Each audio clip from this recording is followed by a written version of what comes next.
Buddy, I'm Mike Dutra, and this is our Blackstone Valley. Very excited to be sitting here with Giovanni Feroce to talk with you about blockchain and other things that need to come to Rhode Island to make things better for everyone. Giovanni, tell me about how you think blockchain is going to make things better in Rhode Island. Well, first, the technology itself. I want it to be where Rhode Island is, in fact, the blockchain hub of not only the United States, possibly the world. I have the benefit of having, studied and been part of, at least for a short period of time, the state of Delaware and understanding what they did to become the home of, corporations incorporating and, registering to do business. And why was that? Well, because they passed an act that allowed for, the benefits of registering your corporations in that state. I want to do the same in Rhode Island for blockchain. I want to make it friendly. I want to make it where the transactions don't get taxed, where they see a benefit to building blockchain companies, all the way up and down the actual technology.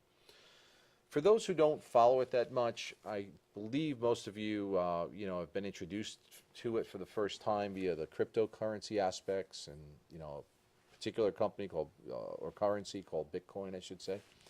The fact is, it's the underlying technology that's going to transform everything. So whereas the internet age that we are now part of has seen the disruption of brick and mortar stores and the creation of behemoths such as the Googles of the world and the Amazons of the world and the Facebooks of the world, all of those were based on centralizing data. And so the real value in those companies is that they control the data, and therefore they control us. And so what we need to understand now is there's a new opportunity, a new way, and that's a decentralized way. So all of that information being decentralized will ultimately cut out the middleman. So those transactions will be able to take place between parties who otherwise might not trust one another, but now can trust it because the decentralized systems, the blockchain, will verify transactions. And you can literally almost move anything.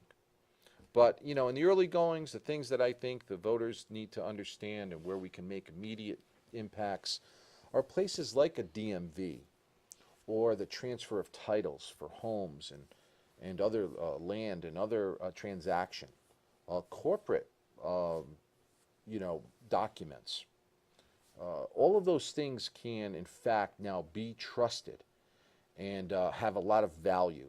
So if information previously had to be verified some way, and you had to verify it in a centralized place, and a picture meant nothing, a picture of your license might not mean anything, a picture of a title to a car might not mean anything.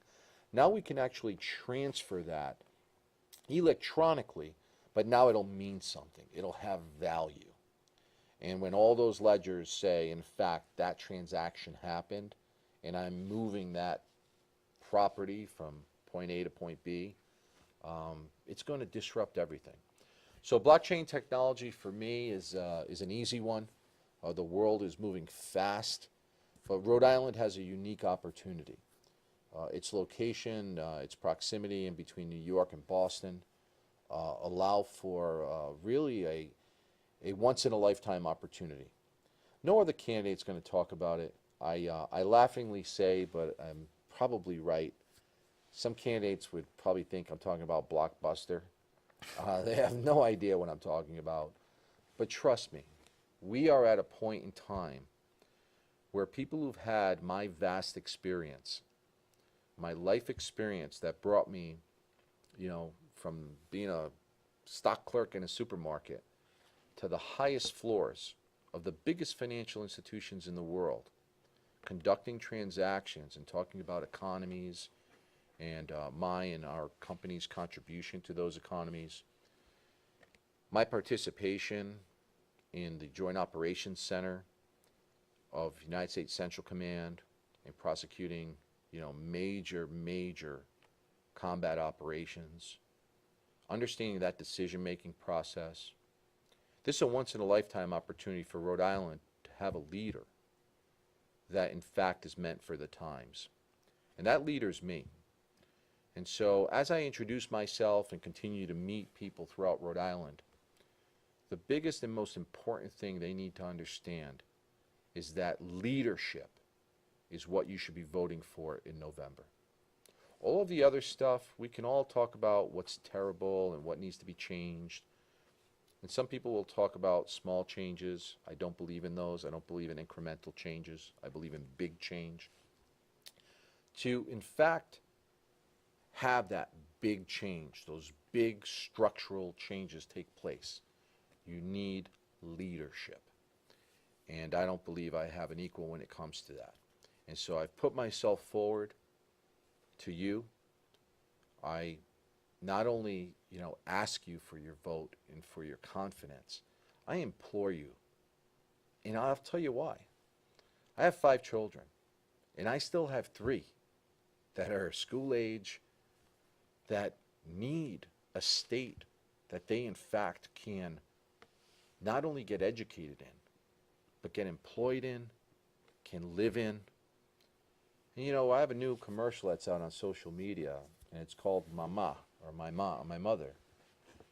And, she talks about how she was forced to leave the state of Rhode Island and move to Florida because she could not afford taxes. And we're there again, we're at a point where people are leaving and leaving and leaving. And I don't want to lose my family and friends, and I know you all don't either. So thank you very much for considering me this year. And I want to thank Michael for having me on this show, because I know its reach is in fact, throughout the Blackstone Valley and goes into your friends and network in Rhode Island. But let's face it, this part of Massachusetts as well also, works, and many people live and work amongst Rhode Island and Massachusetts in this area. And so it's important for us to have that reach and that level of communication. I always talk about this invisible border we kind of, discuss, and we shouldn't. We should look at things regionally. We should look at, Rhode Island plugging into Massachusetts, understanding Boston can be a Manhattan, understanding Rhode Island can be treated like New Jersey or Connecticut or Long Island. And how do we plug and play in that world? So thank you for having me, Michael. And The pleasure's all mine, Gio. And if very quickly I could just close out with this. I was born in Providence. I grew up in Mount Pleasant. My wife and I were fortunate enough to live in Barrington for some time on Rumsick Point. I moved out of Rhode Island because of the problems Rhode Island faces. I miss Rhode Island every day.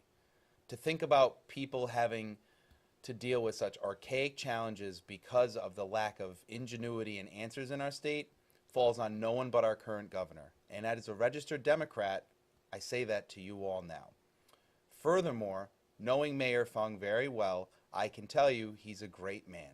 But I've met a lot of great majors in my life I would never want to meet as generals. We need to understand we are at an important time in Rhode Island's history and elect accordingly. I'm Mike Dutra. This is our Blackstone Valley. Thank you so much for watching. Good night.